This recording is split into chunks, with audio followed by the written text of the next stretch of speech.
I'm David Gue, and I'm here talking with Patrick O'Brien from the Thursday Night Bluegrass Band. Patrick, tell me a little bit about the group. Well, it all started because one of the group members, our banjo player, Kelly McLaughlin, decided about 7 years ago that he wanted to get together and play bluegrass with some folks in town, and he couldn't find anybody, so he started a jam in his garage.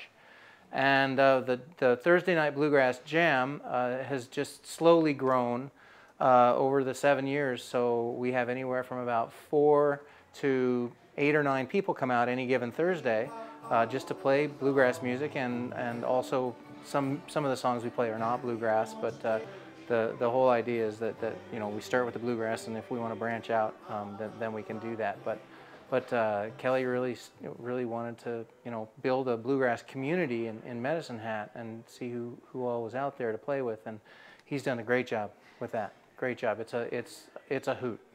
Yeah. And that's clear in your playing. You were here at Inspire Cafe today playing one of the Tongue on the Post Folk Festival Cafe concerts, and it was just fun. Good. I'm glad you enjoyed it. I sure did. So when I think of bluegrass, I think of super speed banjos and people singing in with really tight, scratchy voices in super high harmonies. Am I off base? Because I didn't hear a lot of that from you folks. I would say no, but that's just one type of bluegrass, that high, lonesome sound. And I have to say that among all 4 of us in the group, I think we have kind of come to a consensus that although we like that type of vocal harmony sometimes, it gets a little old fast for us. It's just not our cup of tea all the time. And not to mention the fact that we have to sing with our own voices and be ourselves, and you know, our voices just don't do that, but yet we still love playing the music, and so we do the harmonies the way we can do the harmonies. So we don't necessarily sound like that old-time traditional high-pitched, high and lonesome bluegrass sound.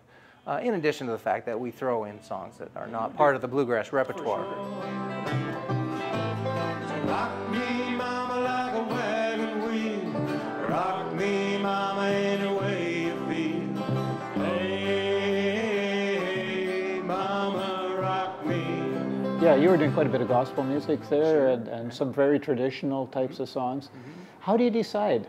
Does somebody bring a piece of music and say, hey, let's give this one a go? Or Yeah, that's exactly right. Kelly's always trolling the internet for versions of songs he's heard in the past or new songs that he hasn't heard of, and he'll get 3 or 4 versions of a bluegrass song that he'll bring to the group, and then we'll try it out, and sometimes it lasts a few rehearsals, and sometimes it lasts for a year or 2 or more even, it just depends on the song.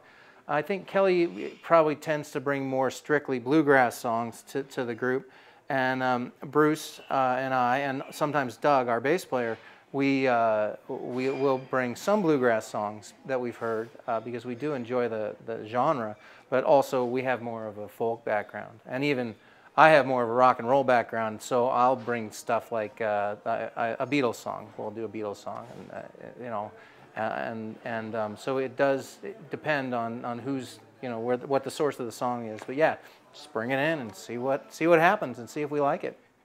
So do you do any sort of gigs around town besides Thursday night, of course, which is more of a gathering of friends?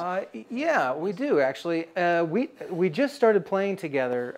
We're just a subset of the people that come out to Thursday Night Bluegrass Jam, and it originally started about a year and a half ago. Kelly and Bruce and I started playing out at the art walks downtown here. We play in Bruce's shop, the Framing and Art Center. And so we would do that and treat them kind of like live rehearsals. We just built up from that to playing, sometimes we've played an art gallery opening in Saskatchewan. We started playing, last fall we started playing in one of the old folks' homes in town. And that's a lot of fun. And pretty much we've played for a college function as well. So whoever wants to, you know, ask us to come out and play, we're happy to talk to them. It's fun. Don't roll so slow. How can I roll if we won't go? Tell me a little bit about what it's like being up in front of an audience in a cafe. It's basically not a performance space, is it? No, no. It's a lot of fun, but it's a big challenge too. Every space is different, and you know, traditionally bluegrass doesn't really have amplification. We just stand around and play, and it's a very, very acoustically oriented, group-oriented music.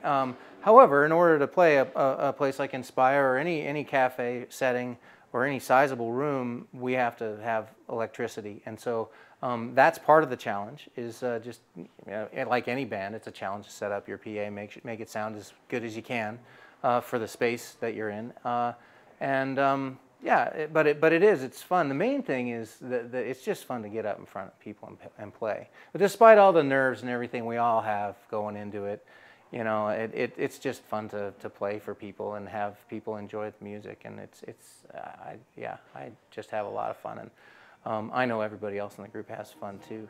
Oh, and those of us who are listening sure had fun. So thanks very much for coming out. And you're quite welcome. It's our pleasure. So thanks again to Patrick O'Brien from the Thursday Night Bluegrass Band and to Maureen and the staff at Inspire Cafe for lending us their space. And we'll see you next time.